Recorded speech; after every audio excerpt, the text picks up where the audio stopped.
Moi, ma perception, c'est qu'on est quand même sur une pente un petit peu glissante. On a quand même, perdu la moitié des animaux sauvages en 40 ans. Il y a de plus en plus d'inégalités. Les insectes sont en train de mourir. Genre, les limites du système, elles sont claires. Enfin, il faut être aveugle pour ne pas les voir, ou il faut juste faire un déni de réalité par rapport à ce que disent les scientifiques. En gros, il n'y a pas un scientifique qui se respecte qui dit que ça va bien. Moi, j'ai une super image.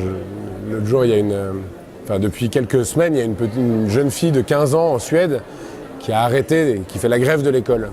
Elle s'est mise devant le Parlement. Elle a un panneau au-dessus d'elle avec marqué « Si les politiques n'écoutent pas les scientifiques, à quoi ça sert que j'étudie ?»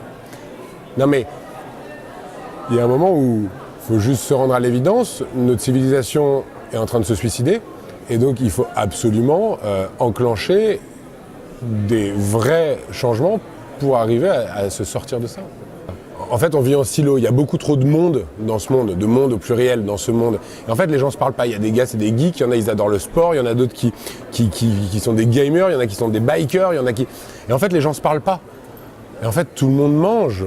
Tout le monde mange. Et en fait, les gens ne voient pas. Et on voit quand un appel de scientifiques, de 15 000 scientifiques, et finalement, il passe en édition abonnée sur Le Monde, et donc du coup, il y a quoi ? Il y a 200 000 personnes qui sont déjà, celles qui vont cliquer sur le lien, qui sont déjà au courant. Enfin, on n'y arrive pas. Et en fait, le vrai enjeu maintenant, c'est de décloisonner, c'est de partir en transversal et c'est d'associer l'ensemble des acteurs économiques, institutionnels, associatifs à cette démarche. Et je vois ça d'un très bon œil qu'aujourd'hui, et c'est grâce aux citoyens, parce que les citoyens demandent de plus en plus de nourriture bio locale, plus 20% par an. Il y a seulement 10% par an d'augmentation de l'offre en bio local. Donc, pour tout entrepreneur qui se respecte, c'est une espèce d'autoroute sur laquelle il faut s'engager. Et donc, aujourd'hui, les citoyens demandants, la grande distrib ou les transformateurs sont un vrai appel d'air et disent « Notre intérêt pour notre propre survie, c'est de faire du business, mais si on veut faire du business, il faut qu'on aille vers le bio local. » Super! Pour une fois que les intérêts des grandes entreprises convergent avec l'intérêt général, on ne va pas s'en plaindre. Trouvons les complices au sein de ces entreprises qui, conscients des enjeux, vont pouvoir jouer à l'intérieur, dans les rouages, pour essayer de faire shifter leur propre système à elles. J'ai pas envie de faire ce boulot-là, je suis ravi d'être à la place à laquelle je suis. En revanche, je suis très content de trouver, dans la grande distrib, chez les transformateurs, chez les financeurs, des gens qui sont conscients de ça et qui vont nous aider à le faire. Il faut changer d'échelle vite. Alors déjà, il y a, pour moi, ce qui fait référence, à la limite, on va se dire, l'ONU fait référence.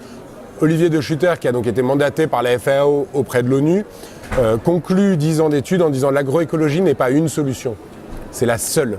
D'accord ? Donc clairement, on sait que ça va fonctionner, on sait que techniquement ça fonctionne, maintenant ce qu'il faut c'est adapter la conjoncture pour le faire.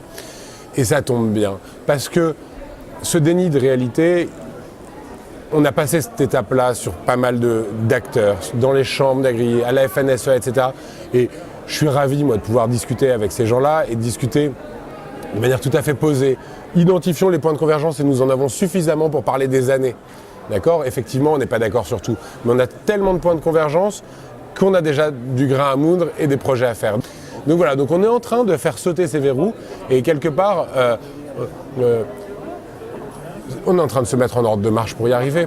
Donc c'est plutôt bien, mais il faut se dépêcher là maintenant. Il faut se dépêcher et je pense que le plus gros levier, si on veut le faire, c'est la comptabilité. Il faut compter ce qui compte vraiment. C'est-à-dire pas juste les euros, il n'y a pas que les euros qui comptent. D'accord ? Il faut compter le capital naturel, il faut compter le capital humain. Et en fait, on intègre ça dans le compte de résultat, dans le bilan comptable, on indexe les impôts là-dessus, et c'est plié. Pollueur-payeur, maltraiteur-payeur, et en fait, on va aider les gens à changer de pratique. L'homme n'est mobilisable que par ses propres intérêts. Donc, mettons-lui les intérêts au bon endroit.